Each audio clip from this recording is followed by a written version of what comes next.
From the white PVT sensor video, we know that it's okay to accept the OCV without adding too much design margin for the worst case PVT condition, since we can calibrate, but there are still some challenges and the variability of the insertion loss among temperature, with a few circuit images caveats you must know in a serial link.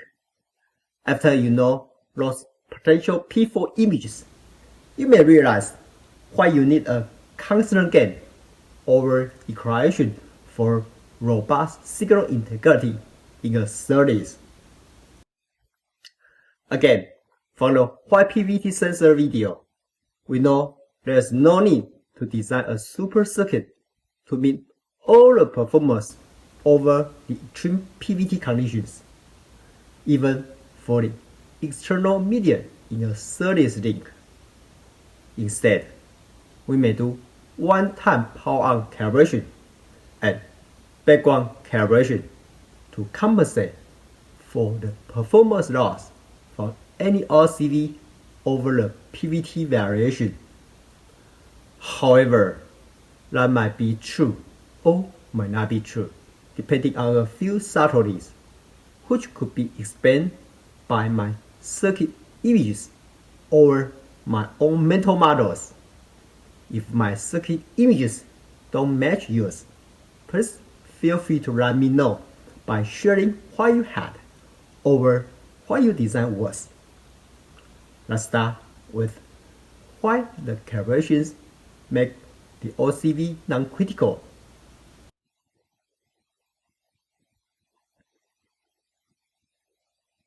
In this case study, we focus on a high channel loss around 40 dB and a next rate.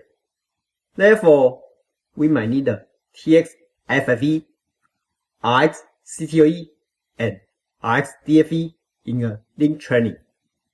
When you power on the link, the RX may start with a lot of error received. Then the RX should probably send out the TX FFE request through the auxiliary or bidirectional channel back to the TX link partner. Even though the TX set a pre-shoot 6 dB or 9 dB, both the RX input and output I are still close. Then the RX CTOE will try a few high-pass EQ curves via different picking gains, zero frequencies, picking frequencies.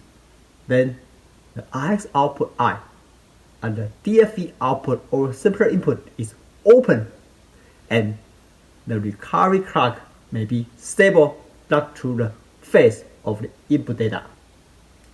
The last I enhancement and the RX output is done with the proper DFE coefficients through the DFE adaptation or calibration routine, such that the CTOE's output residual ISI can be further removed. Please notice that the link calibration or training is performed under specific process, voltage, and temperature condition. Can you tell me which condition is calibrated or non-critical anymore for the OCV? Right, process, since the process don't change after one-time power-on calibration. But unfortunately, both the supply and temperature could vary during the continuous operation and then have an impact on the process characteristics. Also, you must consider 10 years operation duration for the industry standard. Let's focus on the voltage first.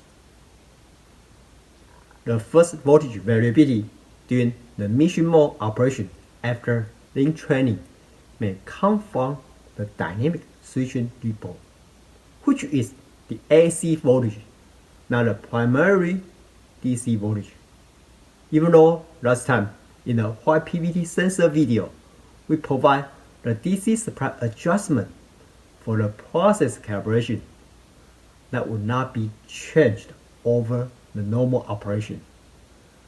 Therefore, the power integrity PI design is very critical in the AC voltage report. First, we could reduce the AC supply by adding a few decap at on-chip, package, and on-board. Second, providing a small inductance at the supply pin with a good package design or high cost would reduce the AC supply.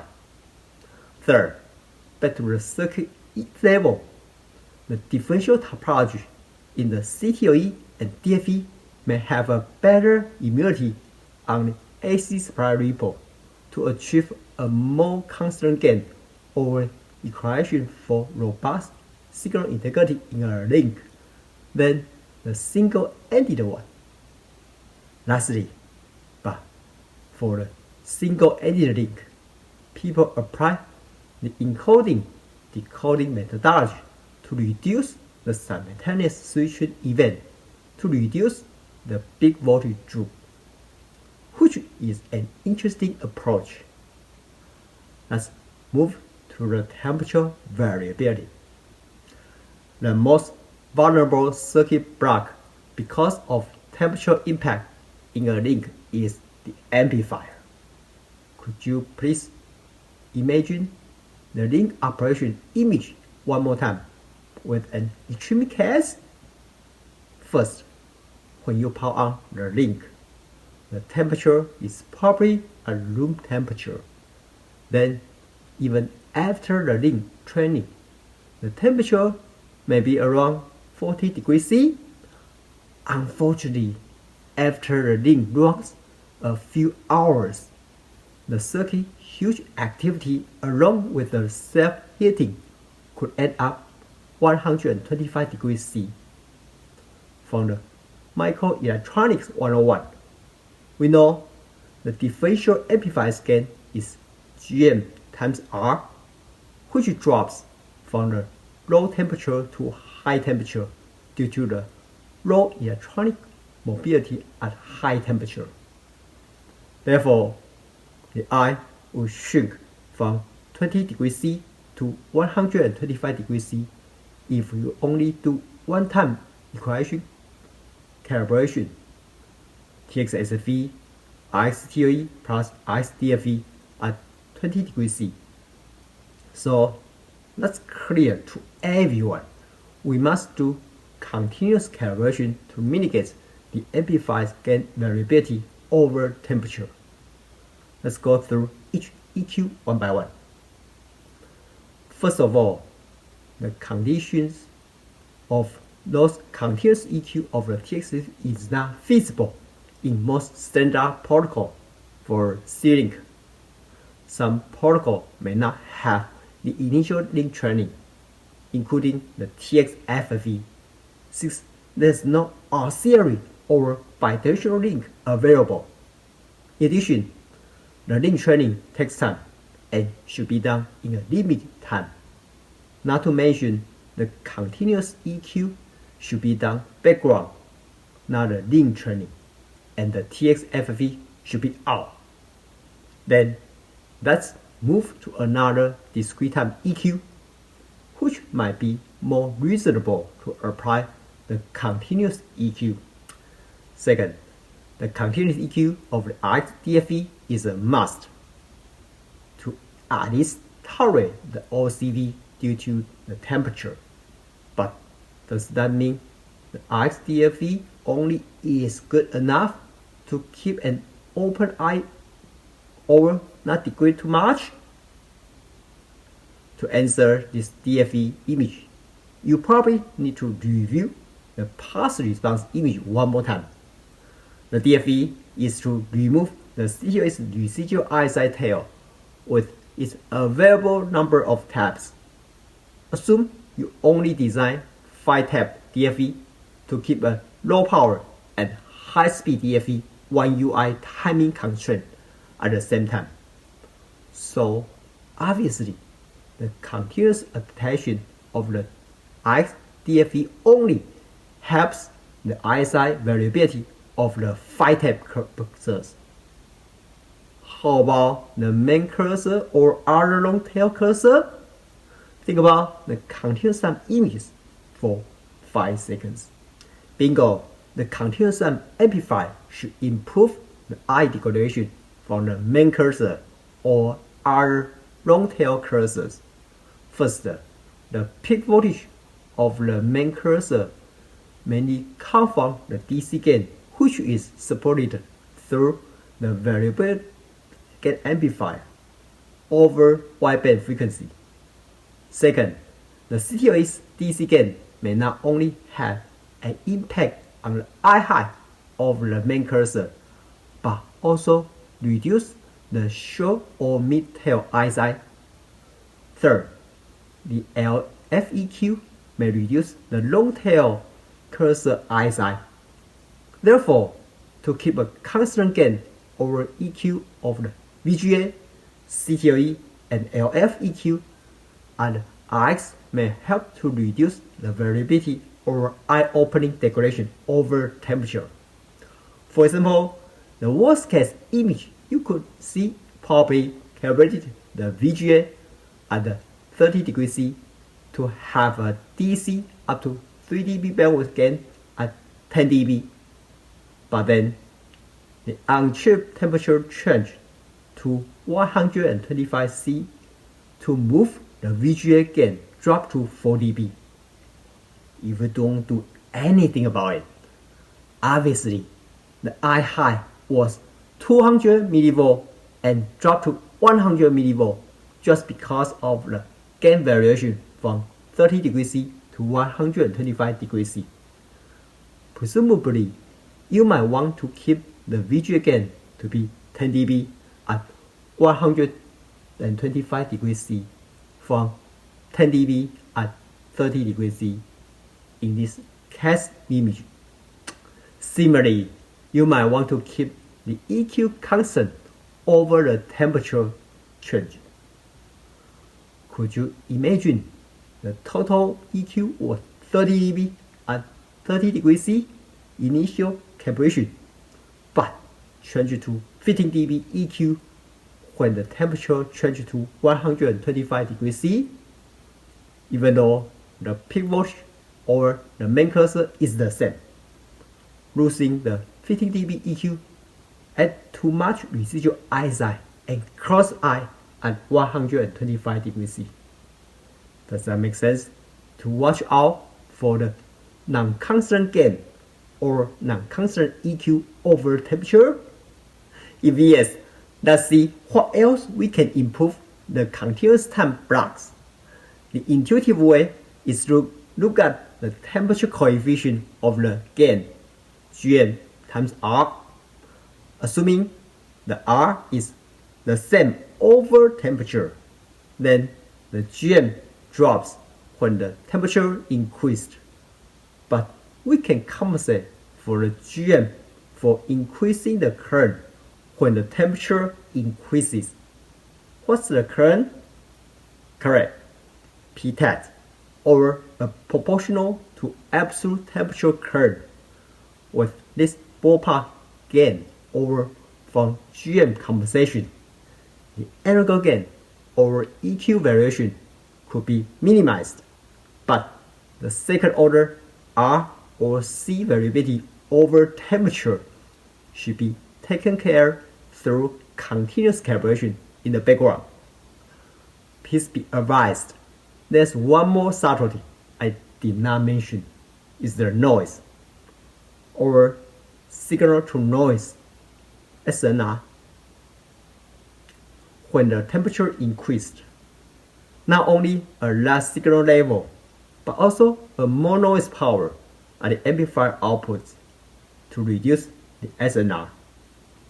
But we only focus on the signal integrity SI, not the noise, since the SI will be the first order eye opening compared to the noise, unless we are targeting a very low bit array down to YE-20. Alright, I think people had lost concepts of the constant gain constant EQ to mitigate the OCV effect. But do you see other caveat of chip? Right, the off-chip variability is the insertion loss of the media or channel for the interconnect. This reference shows a very good image of the insertion loss degradation or variability due to the temperature variability, especially at a low-cost backplane. As a circuit designer, we also need to accept this off-chip variability and compensate for the high loss with a bigger wideband gain over equation proportionally. I hope this insertion loss variability of the channel over temperature can remind you to model, verify, and correlate the whole series signal and system properly without losing the margin and failing.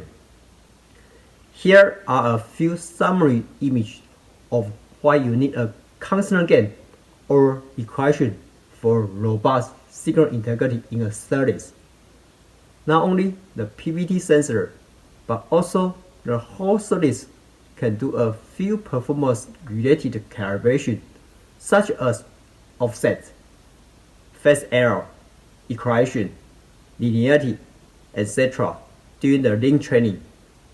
Then the whole link works in the best settings for the best performance right after the whole calibrations.